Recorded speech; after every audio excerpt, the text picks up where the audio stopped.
Germany 7 on Brazil. Sorry, Curaçao. Sorry. ভাই Germany পুরা বিশ্বকাপ জমাই ফেলছে। অন্তত সোশ্যাল মিডিয়ায় জার্মানি জমাই ফেলছে বিশ্বকাপ। জার্মানি কুরাসাওয়ের সাথে এটা না করলেও পারতো, ওদের এইভাবে 7টা গোল না দিলেও পারতো। প্রথমবারের মতো বিশ্বকাপ খেলতে আসছে কুরাসাও, মাত্র 1.5 লাখ জনসংখ্যার একটি দেশ। মাঠে ওদের 6,000 দর্শক ছিল।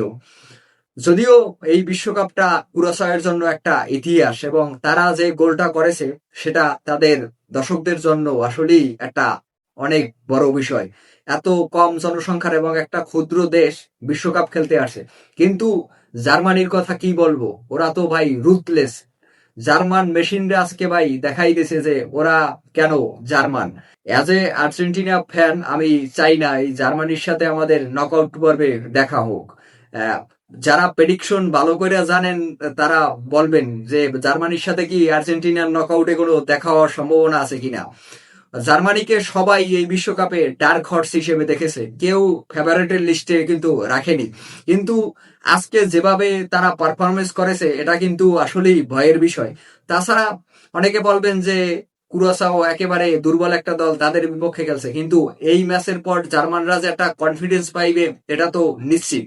আর আমি আর্জেন্টিনাকে নিয়ে যে কোনো ইউরোপিয়ান প্রতিপক্ষের বিপক্ষে কনফিডেন্স। ইউরোপিয়ান অপোনেন্ট যারাই হোক আর্জেন্টিনা ভালো খেলবে, কিন্তু ওই জার্মানির ব্যাপারে আমি কনফিডেন্স না। কারণ লাস্ট 4টা ওয়ার্ল্ড কাপ ম্যাচেই কিন্তু আমরা জার্মানির সাথে হেরেছি। তার ভিতরে কিন্তু 2টা ফাইনাল আছে, 1990, 2014। বুঝতে পারছেন, 2টা ফাইনাল ওরা আমাদের হারাইছে। জার্মানি আসলেই রুথলেস। ওদের গোল্ডেন জেনারেশন নাই, তারপরও এই যে জেনারেশন তারাও দেখছেন কিভাবে খেলতেছে। ওরা যখন ফর্মে থাকে ওরা হয়তো মাঠে পাসও খেলতে চায় না, ওরা চিন্তা করে ডাইরেক্ট শুটে গোল করে দিব, এইরকম একটা অবস্থা। আমি চাই না ওদের সাথে দেখা হোক আর্জেন্টিনার, ভাই ওরা বাদ করে যাক।